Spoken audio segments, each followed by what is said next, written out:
ఓకేనా. కలియుగ ప్రత్యక్ష దైవం తిరుమల వెంకటేశ్వర స్వామి వారి అన్నప్రసాదాలు లడ్డూ ప్రసాదాల్లో కల్తీ నెయ్యి విషయం మీద వివాదం జరిగిన నేపథ్యంలో మరి భక్తులు, ఆధ్యాత్మిక సంఘాలు, హిందూ ధార్మిక సంఘాలు, బ్రాహ్మణ సంఘాలు అనేక మంది, వేల మంది రోడ్ల మీదకు వచ్చి దానిపైన నిరసన తెలియజేయటం జరిగింది. గత జగన్ ప్రభుత్వంలో వైవి సుబ్బారెడ్డి, కరుణాకర్ రెడ్డి, ధర్మారెడ్డి ముగ్గురు కుమ్మక్కై 5 ఏళ్ల పాటు తిరుమలని విధ్వంసం చేయటం జరిగింది. విధ్వంసం చేసింది కాక స్వామివారి కైంకర్యాల్లో కూడా అపచారాలు చేయటం జరిగింది. మరి దీనిపైన కొత్తగా ఎన్నికైన ముఖ్యమంత్రి చంద్రబాబు నాయుడు గారు 100 రోజులు ప్రభుత్వ పరిపాలన గురించి రివ్యూ సమావేశంలో ఇలా జరిగింది, ఇలా ల్యాబ్ రిపోర్ట్లు ఇచ్చినాయని చెప్పిన నేపథ్యంలో దాన్ని మీడియాలో రావటం జరిగింది, ప్రింట్ అండ్ ఎలక్ట్రానిక్ మీడియాలో. దీనిపైన ఎప్పుడైతే ముఖ్యమంత్రి గారు చెప్పటం, చంద్రబాబు నాయుడు గారు అవన్నీ మరి ప్రచార మాధ్యమాల్లో రావటం, వాటిని చూసి వెంటనే వైవి సుబ్బారెడ్డి సుప్రీంకోర్టులో పిటిషన్ వేశాడు. ఈ విచారణ చేయకూడదు, ప్రభుత్వం సిట్ వేస్తుంది, విచారణ మమ్మల్ని అందులోకి వెళ్ళనీయకుండా ఆపండి అని చెప్పి వైవి సుబ్బారెడ్డి గుమ్మడికాయ దొంగలాగా సుప్రీంకోర్టులో పిటిషన్ వేశాడు. గుమ్మడికాయ దొంగలాగా ఎందుకు వేసావు, నువ్వు సుప్రీంకోర్టుకి ఎందుకు వెళ్ళావు?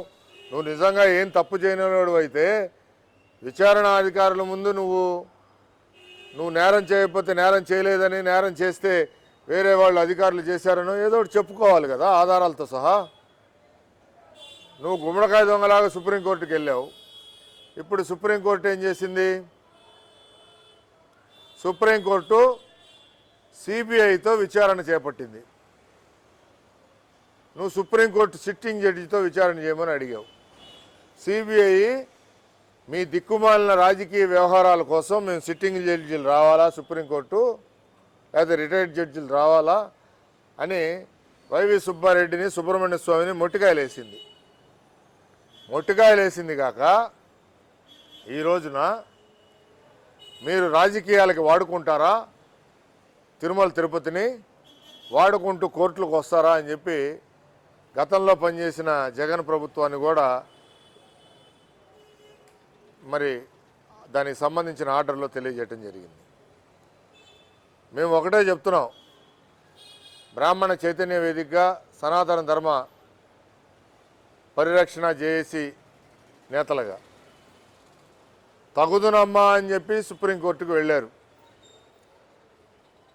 వెళ్తే సుప్రీంకోర్టు సిబిఐ నుంచి 2 రాష్ట్ర ప్రభుత్వం నియమించిన సిట్లో నుంచి అధికారులను 2 ఆహార భద్రతా అధికారుల్లో నుంచి 1 5గురితో ఒక బృందంగా ఏర్పాటు చేసింది. సిగ్గుండాలి. మీరేమీ తప్పు చేయకపోతే సుప్రీంకోర్టు అసలు విచారణకే స్వీకరించేది కాదుగా, విచారణ అధికారులనే వేయటం జరిగేది కాదుగా. అంటే గత 5 ఏళ్లలో మీరు ప్రభుత్వంలో తప్పు జరిగిందనే విచారణ అధికారులను వేశారు. వైఎస్ జగన్మోహన్ రెడ్డి సుప్రీంకోర్టు ఆర్డర్లో ఏం రాసిందో చదువుకున్నావా? సుబ్బారెడ్డి, ధర్మారెడ్డి, కరుణాకర్ రెడ్డి, సజ్జల రామకృష్ణారెడ్డి ఇంకా సిగ్గు లేకుండా ప్రెస్ మీట్ పెడతారా మీరు? చంద్రబాబు గారి ప్రభుత్వాన్ని సుప్రీంకోర్టు మొట్టికాయలేసింది, సుప్రీంకోర్టు ఇచ్చేసిందని. మీరేసిన పిటిషన్ మీద సుప్రీంకోర్టు విచారణ వేసిందా సజ్జల రామకృష్ణారెడ్డి? సుబ్బారెడ్డి, సుబ్రహ్మణ్య స్వామి వేసిన పిటిషన్ల మీద సిబిఐకి రిఫర్ చేసింది. అంటే మీ పిటిషన్ని మీరు తప్పు చేశారని రుజువు చేయబట్టే అక్కడ వేసింది.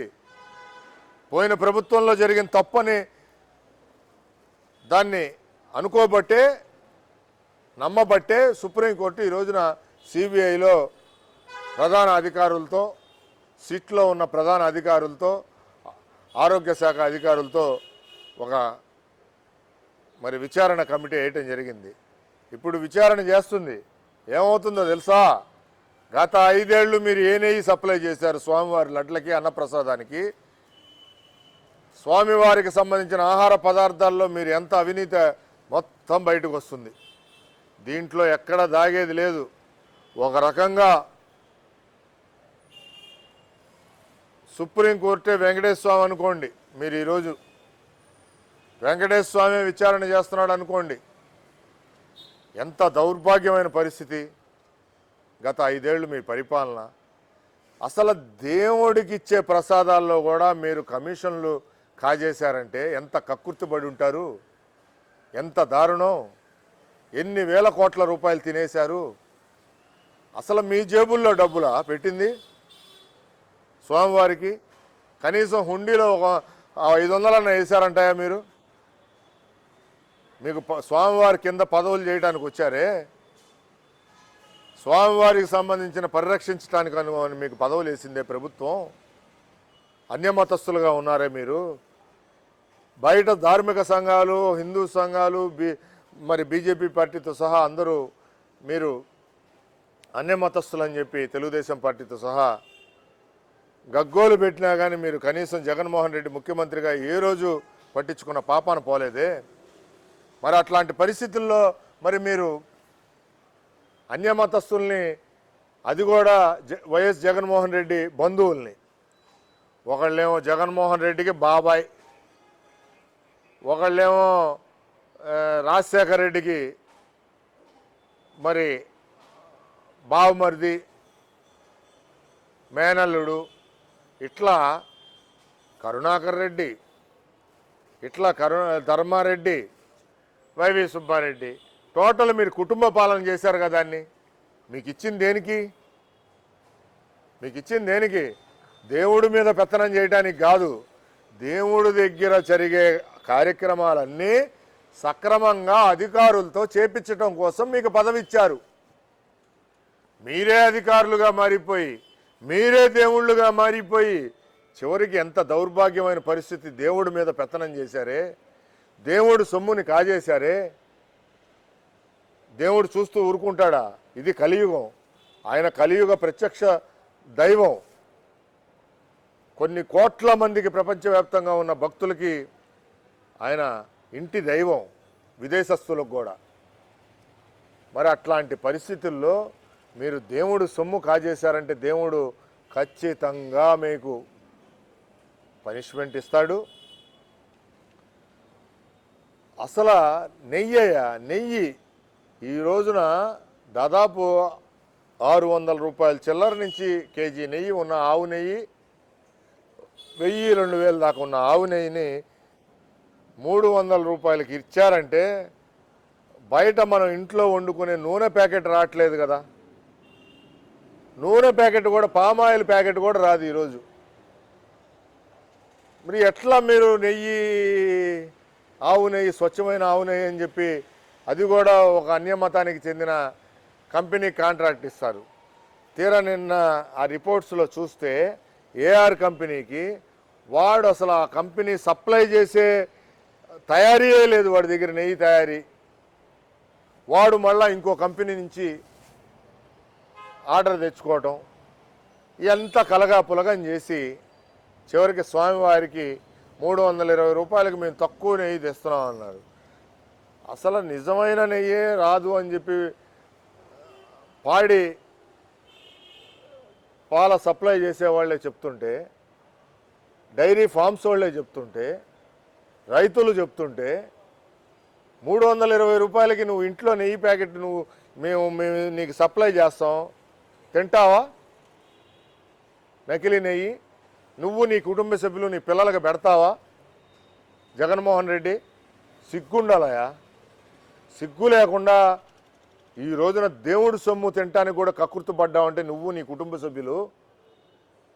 అసలు దీనికా మీకు అధికారం అప్పచెప్పింది? ఒక్క ఛాన్స్ అని చెప్పి, ఆ ఒక్క ఛాన్స్ ఇదా? దేవుళ్ళ సొమ్ము, ప్రజల సొమ్ము దోచుకు తినటానిక ప్రకృతి వనరుల్ని. అందుకేనయ్యా ఈ రోజున మీకు మళ్ళీ ఇంకా గొప్పగా చెప్పుకుంటున్నాడు జగన్మోహన్ రెడ్డి, నేను 11 సార్లు మరి తిరుమల దర్శనానికి వెళ్ళానని.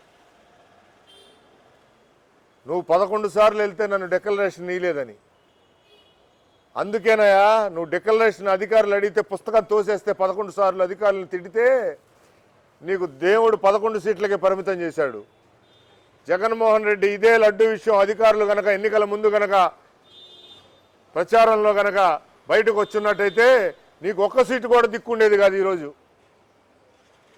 అంత ఆగ్రహావేశాలతో ఉన్నారు ఈ రోజున హిందువులు వీళ్ళంతా. ఏం కర్మ పట్టింది నీకు?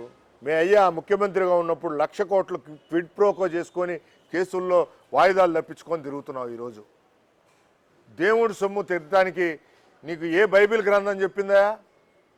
4 గోళ్ల మధ్యలో నేను బైబిల్ చదువుతాను, 4 గోళ్ల మటుకు నేను క్రిస్టియన్ని, బయటకు వెళ్తే నేను హిందూ మతం, ఇంకోళ్ళకి వెళ్తే గురుద్వారా సిక్కు మతం, ఇంకోళ్ళకి వెళ్తే ఇంకోళ్ళని చెప్పి చెప్తూ ఉంటాను. మొన్న ప్రెస్ మీట్లో ఏం దౌర్భాగ్యం పట్టిందా? క్రిస్టియన్ మతంలో ఉన్న బైబిల్ గ్రంథం చెప్పిందా పక్క మతంలో డబ్బులు కాజేసి తినమని? 4 గోళ్ల మధ్యలో చదివే నీ బైబిల్ చెప్పిందా క్రిస్టియన్ మతం? చెప్పలేదు కదా. అక్కడ కూడా మంచి వాక్యాలే ఉన్నాయి కదా బైబిల్లో. మరి ఎందుకని హిందూ మతం, హిందూ ధార్మిక దేవాలయాల మీద నువ్వు ఇంత కక్ష కట్టావు? ఇంత కక్ష కట్టి దేవుళ్ళ సొమ్ములు తినేసావంటే నీ బైబిల్లో ఉన్న యేసు ప్రభువు కూడా క్షమించడా నిన్ను? యేసు ప్రభు కూడా క్షమించడు. నువ్వెందుకు గొప్పగా నాది మానవతా మతం అని చెప్పుకుంటున్నావు? నీ మతం గురించి నువ్వు చెప్పుకోలేనివి, బయట చెప్పుకోలేనివి నీకెందుకు? ఈ ప్రభుత్వాలు ప్రజాస్వామ్యంలో ఉన్న నీకు ఈ హక్కులు, ఎలక్షన్లు, రాజకీయాలు మానుకొని 4 గోళ్ల మధ్యలో కూర్చొని బైబిల్ చదువుకో. నిజమైన నువ్వు బిలీవర్ అయి ఉంటే, నిజమైన బిలీవర్ అయి ఉంటే నువ్వు బైబిల్ గ్రంథం చదువుకో, అంతే. దేవుని వాక్యాలు ప్రచారం చేయి. అది నీ మతానికి ధర్మం. అది ఆ మత ధర్మాన్ని నువ్వు తప్పి పక్క మతాలలో ఉన్న వాళ్ళని మత మార్పిళ్ళు చేస్తూ హిందూ ధార్మిక వ్యవహారాల్లో తలదూర్చి నీ బంధువుల్ని చేర్చి వాళ్ళందరినీ అక్కడ దోచుకోమని చెప్పి పంపిస్తావా? ఇదా నీ బైబిల్ చదువుకునే 4 గోళ్ల మధ్య చెప్పే బైబిల్ సూక్తులు ఇవే నీకు? యేసు ప్రభు నిన్ను ఇది చేయమని చెప్పాడా? తప్పుడు పనులు చేస్తున్నావా? దయచేసి భారతదేశంలో ఉన్న క్రిస్టియన్ సోదరులకు కూడా నేను విజ్ఞప్తి చేస్తున్నా, ఇట్లాంటి వాడిని నమ్మమాకండి. అతని జగన్మోహన్ రెడ్డి అనే అతను రాజకీయం కోసం తన తీసుకున్న మతాన్ని కూడా మంట కలిపి ముఖ్యమంత్రి కావటం కోసం, హిందూ ఓటు బ్యాంకు కోసం ఋషికేశ్ వెళ్ళి స్వరూపానంద ఆధ్వర్యంలో గంగలో సిలువతో మునిగాడు. సిలువతో ఏ బైబిల్ చెప్పింది అతను సిలువతో హిందూ మతం తీసుకోమని? ఏ సమానత్వ మతం చెప్పింది? ఎవరి మత విశ్వాసాలను వాళ్ళని గౌరవించాల్సిన బాధ్యత ఆ మతాలకు ఉంది. అందుకని క్రిస్టియన్ సోదరులకు కూడా బ్రాహ్మణ చైతన్య వేదిక ద్వారా మేము విజ్ఞప్తి చేస్తున్నాం, విన్నవించుకుంటున్నాం. మీరు ఎవరూ ఇతన్ని నమ్మి మోసపోవద్దు. మీ మత విశ్వాసాలను కూడా మంట కలుపుతాడు ఇట్లానే అతను రాజకీయ స్వార్థం కోసం, రాజకీయ ప్రయోజనాల కోసం. అందుకని జగన్మోహన్ రెడ్డిని దయచేసి క్రిస్టియన్ మిత్రులు, సోదరులు కూడా అతన్ని నమ్మవద్దని చెప్పి తెలియజేస్తున్నాం. ఇప్పటికైనా మేము ఒకటే చెప్తున్నాం, లడ్డూ విషయంలో కల్తీ జరిగిన మాట వాస్తవమే. భారతదేశంలో అత్యున్నత ల్యాబ్ రిపోర్ట్లు, ప్రభుత్వ ల్యాబ్ రిపోర్ట్లు 2 ఇచ్చినాయి. ఆ లడ్లూలో ఉన్న అవశేషాల గురించి తెలియజేసినాయి. రేపొద్దున సుప్రీంకోర్టు నియమించిన సిబిఐ సిట్ విచారణాధికారులు, ఆహార భద్రతా అధికారులు వాటి మీద విచారణ చేస్తారు. చేసి వాస్తవాల్ని ప్రజలకు తెలియజేస్తారు. ఖచ్చితంగా దాంట్లో అధికారులు తప్పు చేసిన, గత ప్రభుత్వంలో ఉన్న టీటీడీ చైర్మన్లు తప్పు చేసిన, టీటీడీ ఈవోలు తప్పు చేసిన ఖచ్చితంగా శిక్ష పడి తీరాల్సిందే, తీరుతుంది. ఇది భగవంతుడు విధించే శిక్ష సుప్రీంకోర్టు ద్వారా. దీన్ని వైఎస్ జగన్మోహన్ రెడ్డి కూడా అనుభవించి తీరుతాడు. వైఎస్ జగన్మోహన్ రెడ్డి ఈ విశ్వంలో ఉన్న ఏ మతాలకి సంబంధించిన దేవుళ్ళకి అతీతుడైతే కాదు. అది కృష్ణుని మతం అయినా, క్రిస్టియన్ మతమైనా, ముస్లిం మతమైనా, హిందూ మత దేవతలైనా, ఎవరికి సిక్కు మతంలో ఉన్న, జైన మతంలో ఉన్న, బౌద్ధ మతంలో ఉన్న ఎవరికి అతీతుడైతే జగన్మోహన్ రెడ్డి కాదు. మత విశ్వాసాల్ని దెబ్బతీశాడు కాబట్టి ఖచ్చితంగా జగన్మోహన్ రెడ్డి కూడా ఖచ్చితంగా శిక్ష పడి తీరుతుంది సుప్రీంకోర్టు ఆధ్వర్యంలోనే అని చెప్పి బ్రాహ్మణ చైతన్య వేదిక ద్వారా మేము తెలియజేస్తున్నాం. ఇప్పటికైనా సరే జగన్మోహన్ రెడ్డి తప్పుడు ప్రచారాలు సోషల్ మీడియాల ద్వారా, అట్లానే ప్రెస్ మీట్లు పెట్టి నీ చెంచాగిరీల ద్వారా కనుక చేసి ఇప్పటికైనా వెంకటేశ్వర స్వామిని, తిరుమలని కనుక మత విశ్వాసాలని కనుక దెబ్బతీస్తే ఆచారాలని నీ సంగతి తేలుస్తామని చెప్పి జగన్మోహన్ రెడ్డికి హెచ్చరిక జారీ చేస్తున్నాం.